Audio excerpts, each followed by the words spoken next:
All right, lawyer talk off the record on the air. We're going to break it down with something they don't teach me in the legal world, and I didn't really learn it in law school, but ironically, our law student has some insight into this.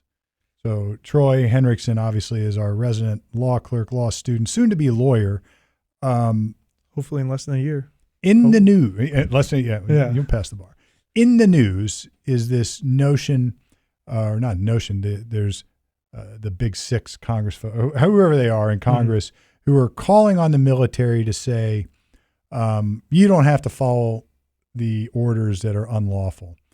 And what they're really saying is don't do what Trump tells you to do if you don't agree with him. Mm-hmm. Maybe I've oversimplified it, but it's an interesting debate because now we have this notion that, does the military, legally speaking, have to follow orders of the executive branch?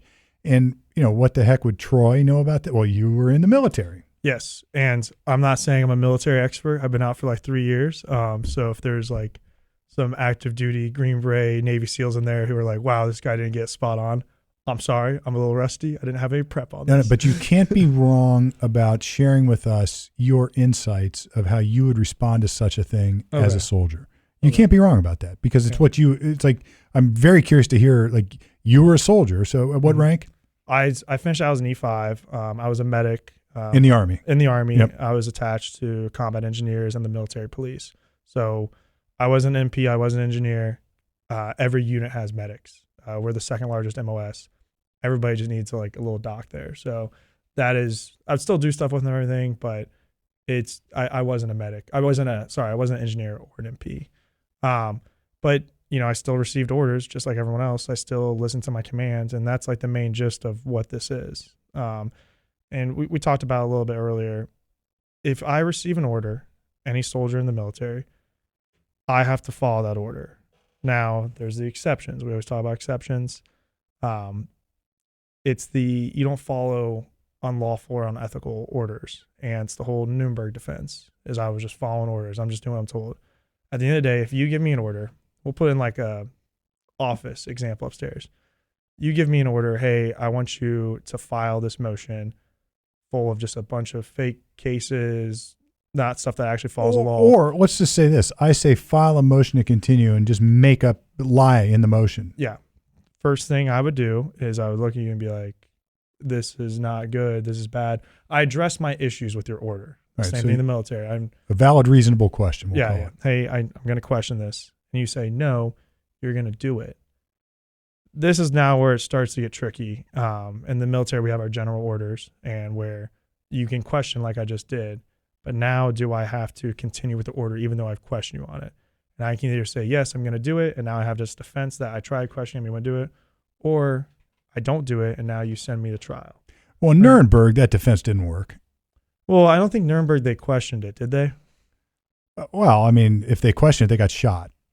There was no policy or practice to question it. Yeah, where we don't shoot you right away, and we would send you to a trial in a military court, and we determine like, well, that order was bad. You shouldn't have followed it. You did the right thing. You were being a soldier. You were following your general orders. You were doing the right thing. Nuremberg is difficult. I know it's a hard example because yes, they were getting shot. So I don't know. So what we're saying, it's funny. Our military's created the standard, and they're baking into the cake a little bit of discretion on the soldier. Germany, there was no discretion whatsoever. Yes. In fact, that's one of the reasons like the analysts would go, or the historians go back and say that actually shackled the German army a little bit in winning the war, or one of the reasons they lost the war. But now we're baking into the cake a little bit of discretion on the soldier's part to not follow unethical or unlawful orders. But you want them to do what you're told. So it's like, where we don't really, how do they teach you, and how do you discern, aside from your own internal morals, what's a moral? Like, it's not like you pull out the book and say, well, look, this qualifies under article whatever as an immoral order. You're right. You have to use your gut pretty much. But the problem is you don't want them doing that a lot because it's the military. You're trying to get stuff done. Yeah, and you open up that Pandora's box and you got a mess. I mean, you got people saying, well, that's unlawful. I'm not doing it. I disagree. That's immoral. Yeah. Well, they're like, I don't want to kill those people. Yeah, we're going to go through and we're going to assault through this village, and like, we got to be careful. There's like civilians or something in there. It's like, I'm not going. Yeah. It's like, no, you can't do it. But at the end of the day, you'll go to trial then for not following that order. And a military court's going to sit there and be like, no, you should have followed that order. That wasn't bad. You're disciplined for it. Yeah. But look, if everybody does it at that given time, then nobody's following the order. You can't get anything done. I mean, there's no good answer here. It's such an interesting conundrum. And of course, we've taken this from the politics down to the law, which I love, right? But or even better, even the morals behind the law. Yeah. And in my 8 years, I never saw anybody question an order. There was also no orders given down that I wouldn't have followed, though. So it's hard to tell. And well, there's all sorts of examples in Hollywood and in real history about this kind of stuff.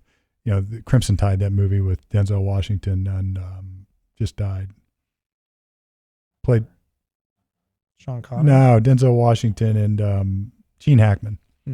Gene Hackman in Crimson Tide is a submarine movie where they both had the key, and Denzel was the first officer on the ship, and Hackman was the captain and said, "Give me that key. We're firing those men." No, we're not. Well, at the end, the Navy basically says, neither of you is wrong, neither of you is right. It's in the middle. And I think Rob Reiner directed that movie. No, I'm thinking of A Few Good Men he directed. But anyway, the point I think they were making is, look, we're going to put into this a little bit of human discretion and then just hope it works. It's almost like hope it works out the way it should. Yeah. Which is a fascinating thought, really. I haven't even given it that much thought until just now. It's really sort of a deep thought.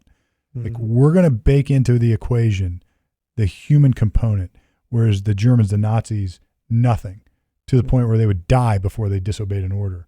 They would let horrible things happen, like the invasion of Normandy, before they not even disobeyed an order, but didn't go move their troops from Pas de Calais all the way up to Normandy to actually mount a defense because they didn't want to wake Hitler up because he was asleep. And it's like, the American concept is a little bit more individualistic than that. We didn't have just like one big Borg that everybody. I think Nuremberg's like a little different now. I'm like trying to we were talking about this morning, and I just it's all coming to me more now. I mean, those guys on trial were high ups. Well, that's right. Let's talk about that part of it. So let's say there's a colonel or a lieutenant colonel or a major. I mean, and you said earlier that, all right, those guys are the ones that could dictate a little bit of policy. Yeah. So the military works. There's the platoon level leadership was lieutenants. There's a company, which is captains. And then you start getting to battalion, which is then you have majors, colonels, and that's like brigade. These are all the people who work with troops and actually get stuff done and can actually move thousands of people. Once you get higher than that, like generals and full birds and all that, they're pretty much in an office. They're at the Pentagon. They're not really dictating as much as you would think. And let's say, a captain or a major decides to say, no, screw off, I'm not following the orders. I'm not going to blow up the boat from Venezuela or the drug ship. Yeah, I don't think. So no, I think they have way more power to say no. The executive crams it down.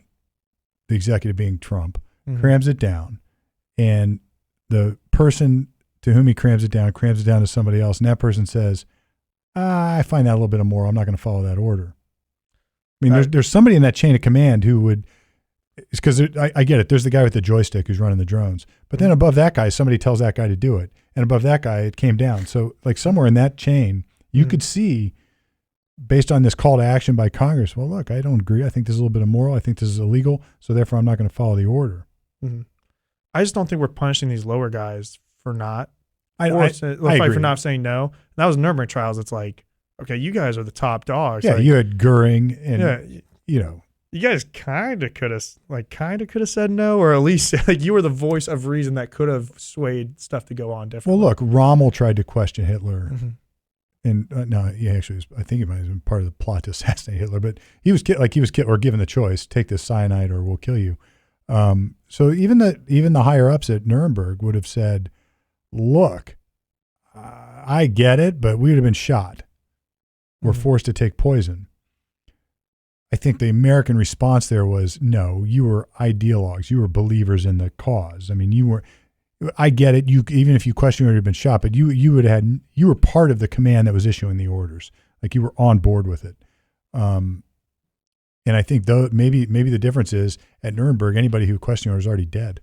So it's like, who knows? But let's put it back in the perspective of what we just talked about. Somewhere in the chain of command with the guy, the whoever the soldier is with the joystick operating the drone. Somebody told that guy to blow up the boat. Mm-hmm.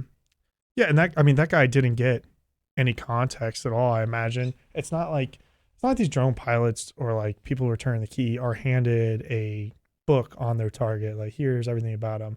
They're given a grid coordinate. They're given like a target description, and they're like, hit it. They don't know. They don't know what's there. But somebody between that person and the executive branch would have had the context. Yes, and so that person is probably the one that like, don't like say no, because you can't punish the drone pilot. Like, I mean, he probably knows there's terrorists on that boat. He has no idea what's on that boat. He knows that he's doing what he's told to do. Yeah, and I like now meeting all that. The drone pilot probably knows a little bit more.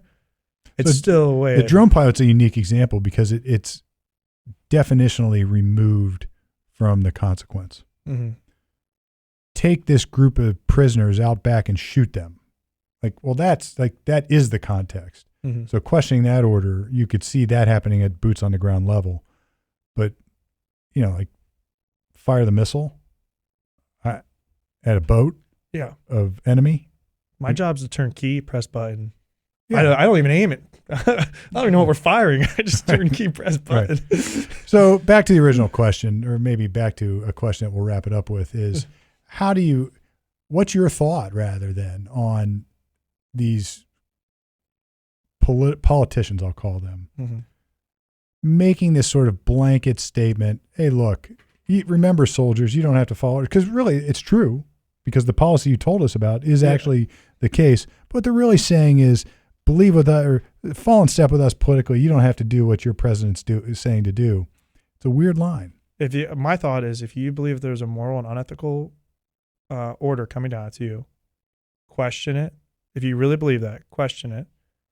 And then if your command says no, they might explain it better to you, or they'll just tell you a lot of what they did in the military was just fuck off, do it. Then do it. Like, follow the order. I don't think anything going on right now, this might just be my opinion, is there's nothing crazy. There's no take them out back and shoot them. Like, it's not. Well, it's not going on right now. Because it's political, right? It's like this weird political win, and it's not just about what's happening. It's about who's ordering it. So it's like, all right, Trump's ordering it, so we hate it. And look, I'm not taking Trump's side on this, but it just seems like that's what's going on. So one political side is saying you don't have to follow the orders of the executive branch on the other political side. It's sort of a dangerous precedent. I don't know. I don't know that they will successfully be prosecuted. I guess there's an investigation now. These general orders of questioning, though, is something you learn like week one. You are now you're also learning at basic training where you would never question an order. Yeah, don't ever question an order, but if you do, like, here's the procedure. Does everybody memorize it? Okay, cool. Now don't question. If you ever question an order, we're gonna anyway.